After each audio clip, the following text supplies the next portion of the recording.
telemedicine, it's all about medicine from the distance, meaning Yes. that when people are in remote areas, they don't always have easy access to healthcare. So they are like the underserved.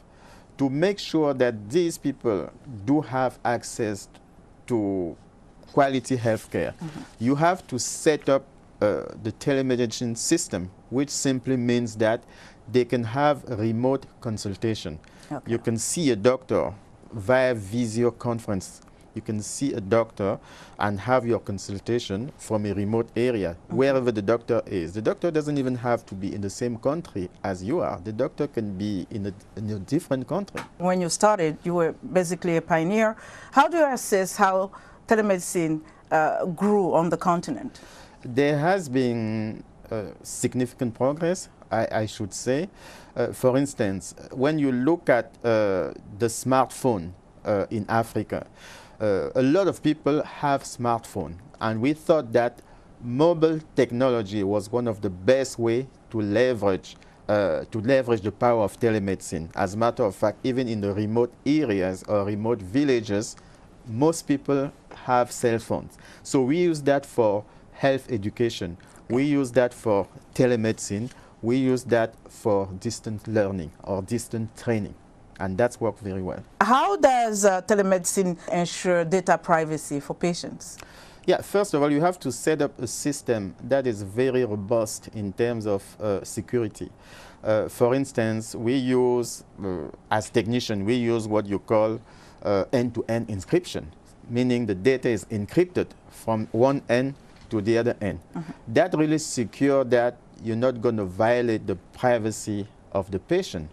But having said that, there would still be people who could try to get the confidentiality of the data. That has nothing to do with the technology itself. It just has to do with the way you use the technology. Now, let's talk about the limitations of telemedicine. It's a great addition to healthcare in general, right. And but it cannot do everything. Yes, one of the challenges or the limitation, if you will, is the cost of implementing the telemedicine. The other challenge is the fact that, as I said, when you go in to see a doctor, it's not the same thing as seeing the doctor remotely, so to speak. It's not exactly the same thing, even if you can get the same cure, but it's not exactly the same thing. Yes. As you know, sometimes just seeing a doctor, it's enough for some type of patient just to get healed. We know that. Yes. Therefore, that's one of the challenges. I would say that another challenge is the fact that it's the adoption. People have to really adopt telemedicine, because in some countries you still have some kind of cultural barriers, so to speak. You know, people don't want things like technology to interfere with their health. And also, you mentioned it, the privacy, the data privacy. What are the key regulatory issues affecting telemedicine today, especially when we look at Africa? How well regulated is it? There is lack of regulation, so to speak.